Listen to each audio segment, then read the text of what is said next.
किस बात को लेकर कहानी हुआ था? प्राच्य विवाद और पाश्चात्य विवाद।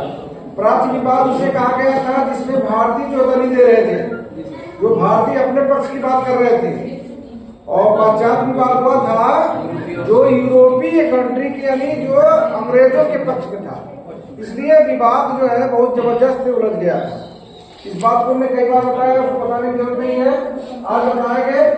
इसकी प्राच्य भाषा की व्याख्या कुछ हो चुकी है कल, फिर आज यहाँ तक समापन हो जाएगा मैकाले के इरादे का मतलब। इसके बाद भाषा की तो बात हुई थी, तो प्राच्य भाषा को क्या बताया? क्या बताया प्राच्य भाषा को मैकाले?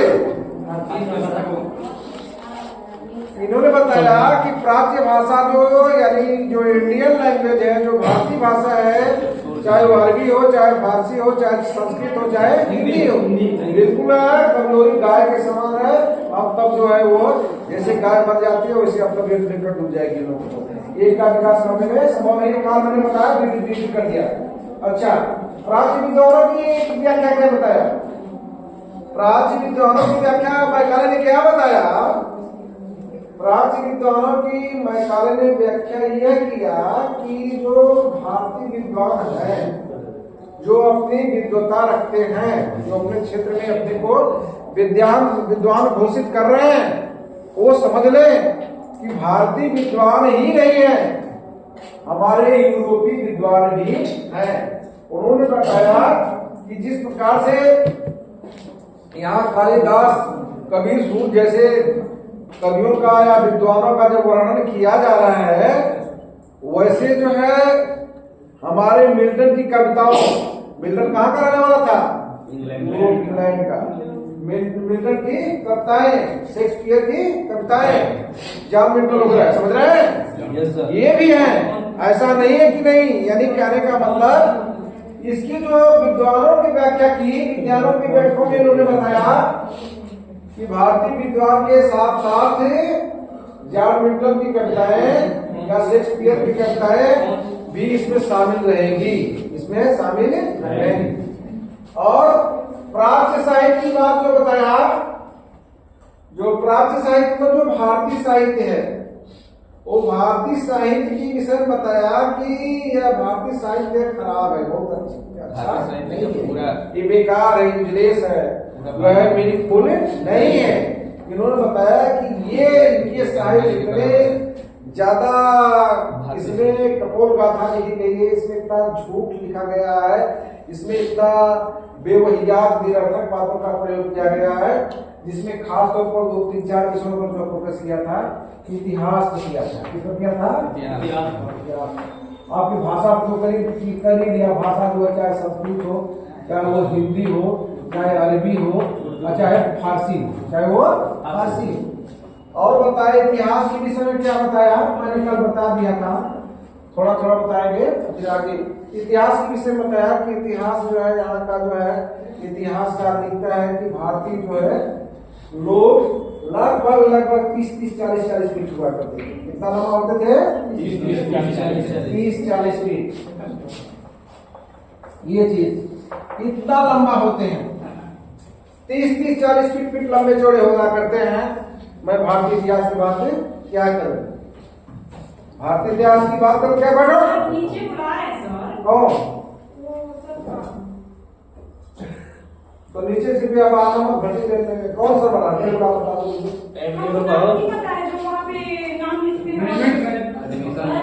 चलो एडमिशन मान लो, वो ऑन करेंगे।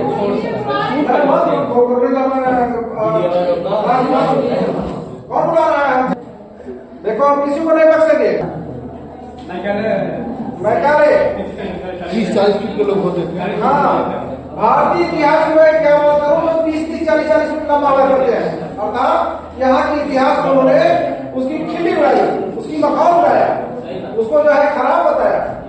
लेकिन उसको पता नहीं है कि अगर वो हमारे इतिहास से परिचित होता, शायद हमारे यहाँ के जो है बड़े बड़े जो है इतिहासकार, उनको मैंने बताया इतना बड़ा जो इतिहास यहाँ का जो है जर्जर है कि इसके विषय में कुछ जानता ही नहीं था, वह विदेशी था।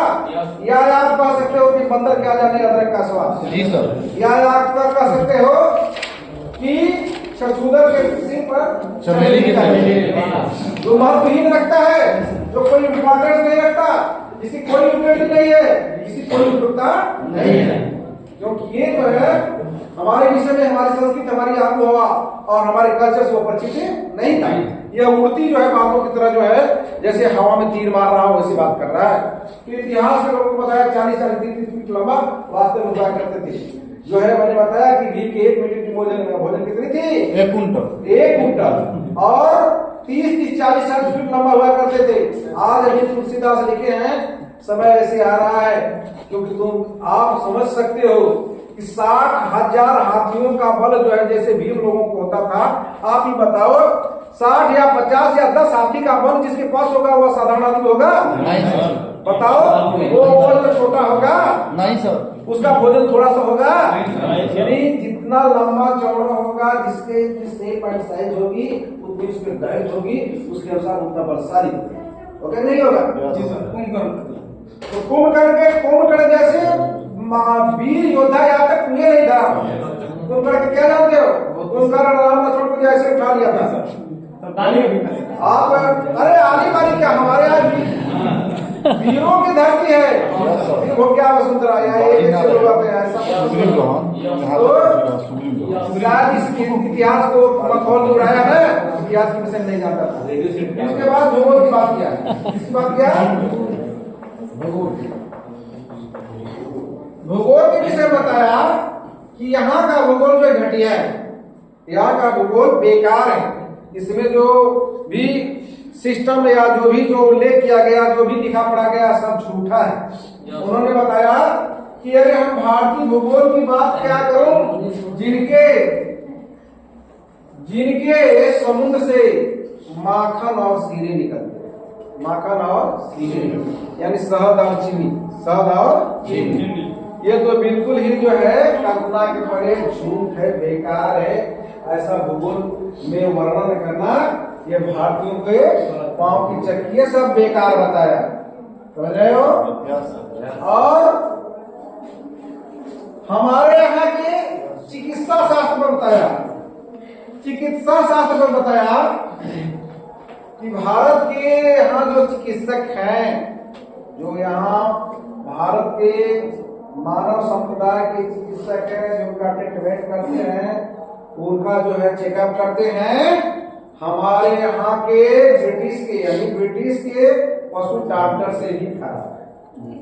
अब समझ लो, अपने यहाँ के इतना ज्यादा हाईलाइट कर रहा है कि पशु डॉक्टर से भी हमारे यहाँ के जो मानव का जो चेकअप करते हैं उनसे भी ये खराब है। और आपने ज्योतिष शास्त्र के विषय में क्या बताया? ज्योतिष शास्त्र के विषय में बताया है कि यहाँ के ज्योतिष शास्त्र की बात क्या करूं, अर्थात भारत के ज्योतिष शास्त्र की बात क्या करूं, जहाँ की इनके बड़े बड़े ज्योतिषाचार्य को देख करके हमारे अंग्रेजों की बालाएं हंस पड़ेंगी, अर्थात खिल्ली उड़ाएंगे कि इनको क्या आता है, समझते। इस प्रकार आप देख रहे हो हमारे इतिहास की मखौल उड़ा रहा है। और बताया हम भारतीय साहित्य को, संपूर्ण भारतीय साहित्य को बताया, उसकी मैं व्याख्या कर रहा हूं मैकाले कि यूरोप के एक अच्छी अलमारी में के बराबर भारतीय और अरब के साहित्य के बराबर है। कौन? एक छोटी सी अलमारी। एक छोटी सी अलमारी में कितने किताबें हो सकती हैं? एक छोटी सी अलमारी में आप कल्पना कर सकते हो कितनी किताबें हो सकती हैं। और उतनी किताबें और इंडिया और अरब की किताबों की तुलना कर रहा है, यानी ये समझ सकते हो कितना ये मखौल उड़ा रहा है। इसके बाद भारतीय साहित्य और भारतीय ज्ञान विज्ञान के मखौल उड़ाते हुए यह बताया, अब क्या बताया यह इस पर फोकस किया। पाश्चात्य साहित्य कल भी बताए थे, आज भी बता रहे। पाश्चात्य साहित्य किसका मतलब क्या है? पाश्चात्य भाषा का मतलब क्या है? पाश्चात्य ज्ञान विज्ञान का मतलब क्या है? अर्थात यूरोपीय भाषा, यूरोपीय साहित्य, यूरोपीय ज्ञान विज्ञान। यूरोपीय भाषा क्या? हमने बताया जितने भी यूरोपीय कंट्रियां हमारे यहाँ चाहे व्यापार की दृष्टिकोण से आई हो, चाहे धर्म का प्रचार प्रसार करने के लिए आई हो, चाहे शिक्षा का विकास करने के लिए आई हो, सारे लोग जो है यहाँ जो है ईसाई धर्म का प्रचार किए। प्लस जब अंग्रेज यहाँ जो है हुकूमत करने शुरू किया अपने अपने शासित क्षेत्र में, तो जानते हैं उसकी मंशा क्या थी? अंग्रेजी को लागू करना। तो यही है पाश्चात्य भाषा। क्या है पाश्चात्य भाषा? यानी यूरोपीय लैंग्वेज है। पाश्चात्य भाषा का मतलब यूरोपीय लैंग्वेज। अपनी लैंग्वेज के बताया, अर्थात हिंदी, अरबी, फारसी को झूठा बताते हुए मोहम्मद साहब जैसे पैगंबर को जो आडम्बर और झूठा पैगंबर घोषित करते हुए इन्होंने ये बताया कि जो हमारी भाषा अंग्रेजी है वह इंटरनेशनल भाषा है। कैसी भाषा है? अंग्रेजी को बताया कि इंटरनेशनल लैंग्वेज है, और यह जो है इन भारतीयों को विकास करने में बहुत ही सक्षम होगी। अर्थात ये अंतर्राष्ट्रीय स्तर पर व्यापार कर सकते हैं और अंतर्राष्ट्रीय स्तर पर इनकी भाषाएं विकसित हो सकती हैं। अर्थात ये चहुमुखी विकास करने में सक्षम होंगे जब ये हमारी अंग्रेजी भाषा को सीख लेंगे। जब किसकी भाषा को सीख लेंगे?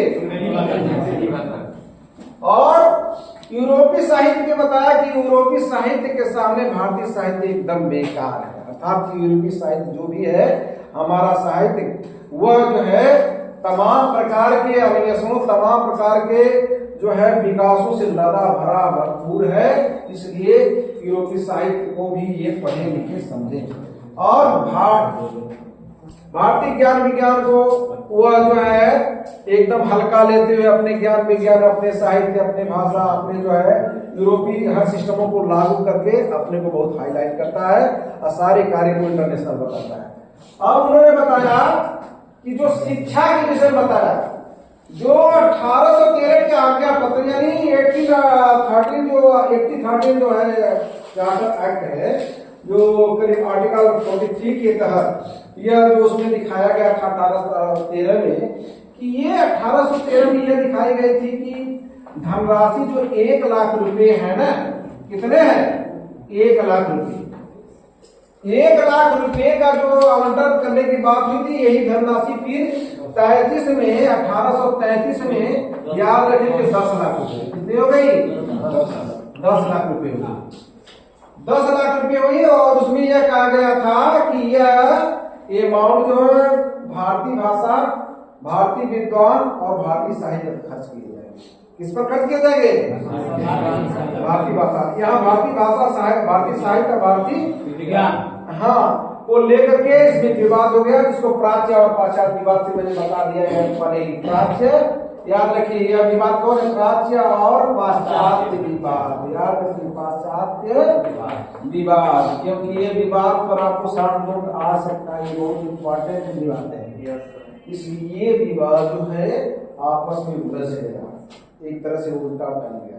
प्राच्य विवाद और पाश्चात्य विवाद बहुत बेजोड़ हो गया, जिसको लेकर के यह विवाद जो है आपकी ईस्ट इंडिया कंपनी ने जो लॉन्च कर रही थी हमारे यहाँ, जो 1600 ईस्ट इंडिया कंपनी डाली गई थी, जो खासतौर पर बंगाल, बिहार, मद्रास और मुंबई में हैंडल कर रही थी, उससे जो है कंपनी में विवाद उत्पन्न हो गया। यह विवाद जो है कंपनी के साथ साथ यहाँ भारतीयों में भी विद्वान हो गया, भारतीय भी 2 खेमा में हो गए और ईस्ट इंडिया कंपनी के भी 2 खेमे में हो गए। और साथ साथ जो है जब ये मैसेज जाता है आपके यूरोप यानी ब्रिटिश पार्लियामेंट, ब्रिटिश में जाता है, तो वहां भी ये 2 भागों में बदल गया, इसलिए 2 वर्ग में हो गया। अब यह जो है डिवाइड बाय 2 चेंज ग्रुप, 2 ग्रुपों में चेंज हो गया। कौन? एक प्राच्यवाद और पाश्चात्यवाद। अब क्या होगा? तो 1 रुपये जो थे, जो अमाउंट 1 लाख से 10 लाख तक कर दिए गए, यह होगा कि यह अमाउंट यानी 10 लाख रुपए कहां कहां खर्च किए जाएंगे, तो यह बताया। यानी आप समझ लीजिए कि 1 लाख रुपए जो पहले 1813 में आवंटित की गई थी, कितने में की गई थी? 1813 में। यह 1 लाख रुपये जो आवंटित की गई थी, तो इसमें हमने बताया कि यह इसमें विद्यालय और कुछ कॉलेज खोले गए थे। हमने इसको बता चुका है, बार बार बताने की जरूरत नहीं है। फिर यही राशि जब आपको 10,000 बताया है, 10 लाख बड़ी है, तो यह 1813 से 20 वर्ष हो गया, और प्लस 20 वर्ष 1833 अर्थात 20 वर्ष के अंतराल में कोई बहुत बड़ा शिक्षा की प्रगति देखी नहीं गई। परिणाम ये हुआ कि 1835 आया। कितना गया? 1835। 1833 में एक जोड़ देंगे तो हो गया 1834। 1834 में यहाँ जो है हमारा भारत का गवर्नर जनरल यानी Lord William Bentinck. Lord William Bentinck, याद रखिए, भारत का गवर्नर जनरल पूछा जाता है प्रथम तो लॉर्ड विलियम बेंटिंक है, न कि लॉर्ड हेस्टिंग, न कि Lord Hastings. Lord Hastings Bengal का, वारेन हेस्टिंग वही, वारेन हेस्टिंग बंगाल का जो गवर्नर बनाया गया था। तो बाद में ये जो विलियम बेंटिंक जो पहला गवर्नर है, समझे?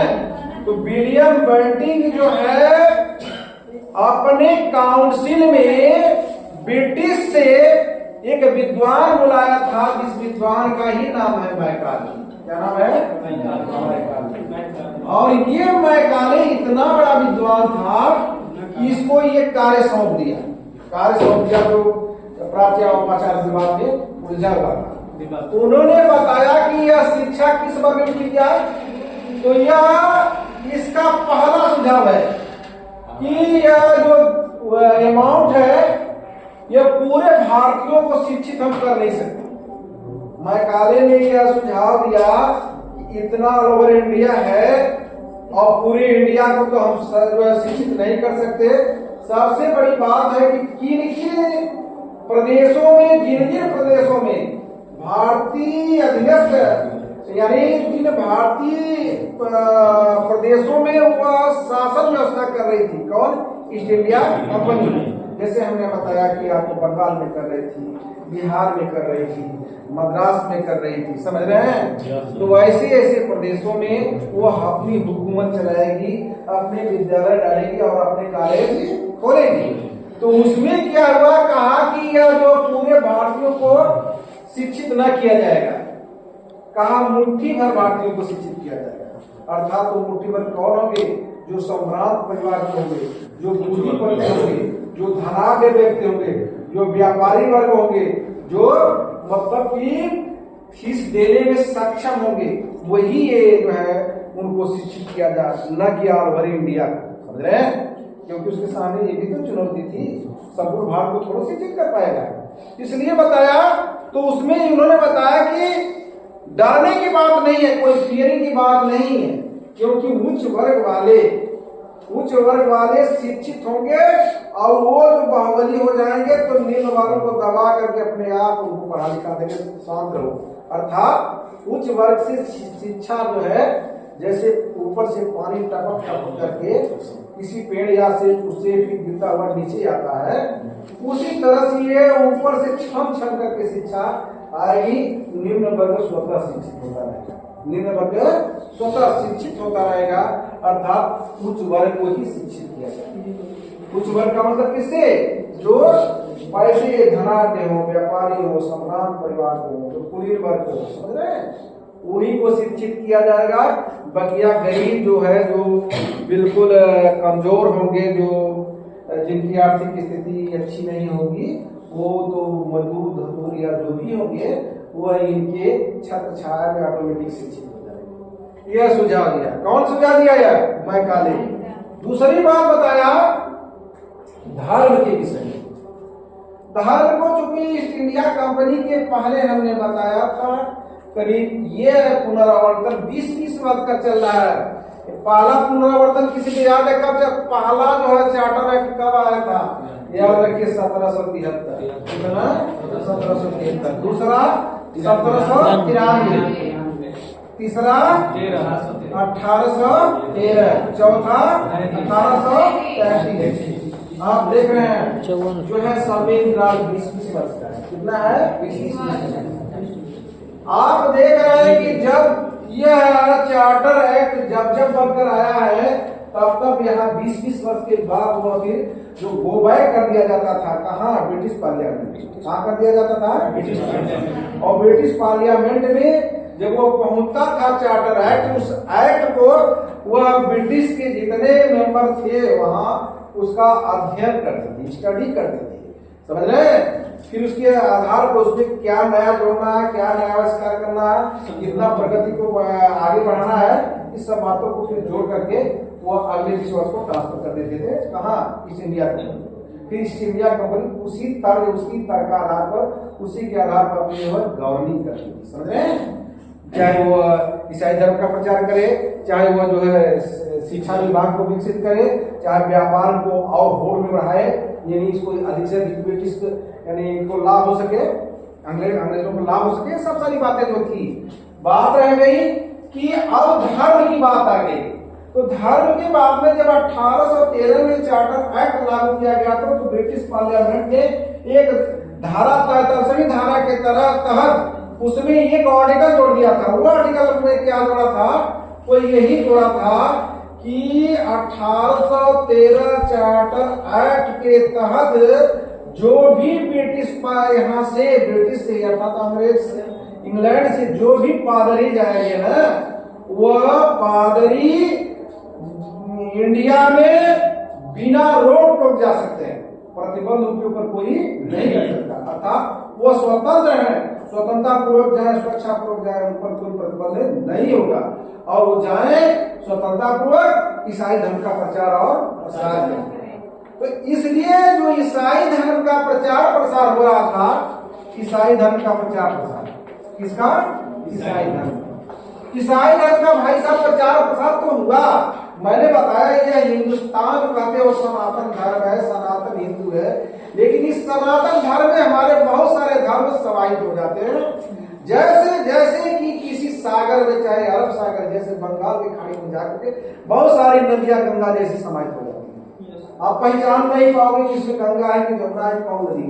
इस सारी नदियां जो है उसमें क्या करती है, समाहित होती है, एक संगम बना लेती है।